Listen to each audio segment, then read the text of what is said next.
Hey man, here we are working on Po Folks. So before the stuff I wrote down today about bar chords, I think if you look back through your sheets, you're gonna see that we already were all over that subject to the point where I probably wrote the same stuff twice.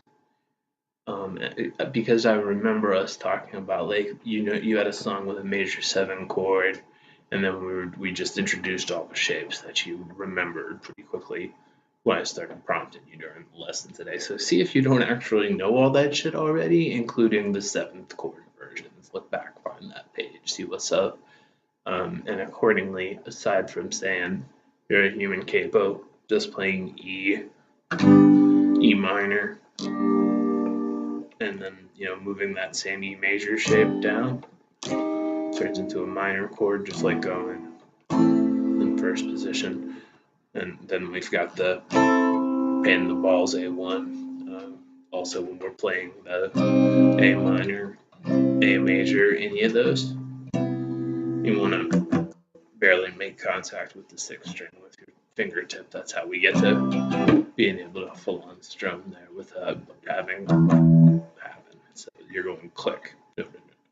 So yeah, that's our fingertip position for these A-shaped chords. A-shape, like they're just on 5 strings. All right, cool. So at 140-ish in this video, we start talking about things that I'm probably not on the last video. So back here in first position, if I was playing A minor and I took my ring finger off, it'd be this chord A minor 7. So I'm pretty sure I already showed you. But there it is. That's how it looks, right?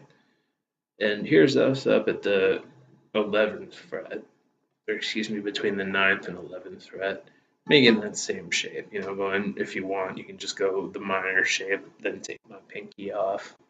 There you go. That you're probably going to practice this today, so remember from the lesson some. But yeah, that's just like, human capo, 9th fret. And very importantly, you want to make sure that your thumb is not dragging back here. For this riff, you can pretend like, when you're doing when you get back to here, this like the whole rest of it's at the 7th and 9th fret. Just pretend your thumb can't even go to the 6th fret, like it's anti-matter. When you're playing this song, there is no 6th fret. The instrument starts here. If you go back there with any part of your hand, including your left thumb, you're going to get an error message. The guitar's going to explode or what else, Super Mario going to die. Hey, so yeah, there's that chord. And we've got our annoying. That's us. Section 1. Totally nothing more difficult about it. Just A minor 7 shape. So in this case, that's an F sharp minor 7. And if you want to memorize that this is F sharp and maybe just be like, okay, so E makes sense, that's F sharp, cool, no big deal. Either way, we're just thinking this shape, not it also works. We do want to memorize that this one was E because there's a lot of cool 7th fret E stuff. So E, playing the bendy version. Cool, so just get really good at and comfortable with going with pauses in between, consciously focused on what you're doing. Don't turn it into a song that loops that goes like that would be a cool reggae riff. Point is just like take the minimum amount of time to learn the dance steps ongoing. And you're going to be murdering it after you do that 5 times, but you actually have to do it. The point is we're going to do it perfect, not almost. I know you're with this, I'm just saying. So when you move back, now we're going, like we talked about, it's just like you're playing your A minor pentatonic, but for B, so 2 frets higher, but do not yourself go back to the 5th fret right now. If you did, reset your entire situation back at the 7th fret again, the 6th fret's antimatter. Point is, it's structurally everything we're about to do. We don't have this note, it's just all the easy stuff right there as far as like structurally what we're doing in this next section.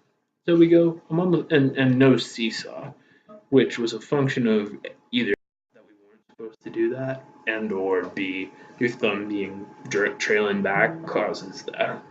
It's harder to, just play regular. So yeah, you know, just take your time setting up at the 7th fret like you did when you were playing at the 5th fret a minute ago. So we go, as far as like the melody line, I'm just going on the 3rd string, the G string, hammer on, pull off like that, like just picking it once. And then if you remember during the lesson, we were barring these, going, cool. So maybe just isolate that, just go and work on getting the position where it actually sounds. Cool. And I'm not doing anything with my middle finger, that's just where it is at rest. And then we just go note back to where we were. So again, that's just, excuse me. So without worrying about the right hand order, just learn that. If you want to go down, down, down, that's cool. Whatevs, you're focused on the left hand part. And the right hand part, after you get at the left hand part, the only difference is the last one's up, you know? If we just go open strings, I'm just going, like, totally buddy boo. Yeah, so that's what we're working on, you know? Buddy boo. So if it gets difficult to coordinate them, and you've already worked on this part, then you can just go, you know, okay, so I'm gonna go, you know.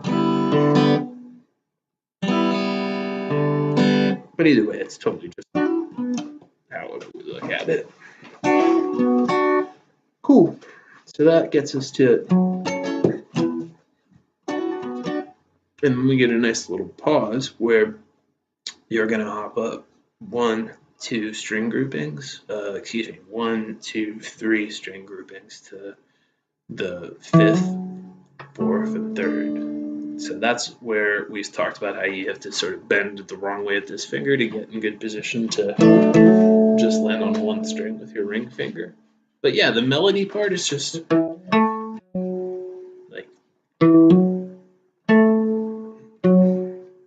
so you can do that a couple times on its own. And the only difference is on the index finger note, hitting a couple strings. That's just, so without going, just work on going, and only after you already got good at going. And that's the whole thing, dude. So let's, you know, again, that's,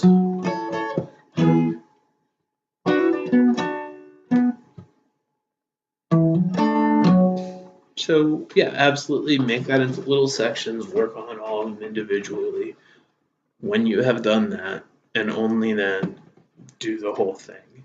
And when you start playing the whole thing for the first time, don't feel like it's a mistake to pause as you transition between sections the first 5 times you play it or whatever, because you want to switch kind of halfway back to your memorization headspace where now you're going to actually do them all back to back or whatever. So it's cool to have a couple times where you just go like, okay, I'm going to do this, and then this, and then I'm going to go, and then I'm going to go, and then go back to trying to play it in rhythm. But I think you're really just going to crush this, man. It's pretty playable. So there you are, rock out. You know, really just go, okay, starting position before you start playing anything. But yeah, when you trick yourself into not thinking about it during the lesson, you played all these riffs like almost perfect right back to me within the first couple of attempts. That's good. Merry Christmas. See you soon.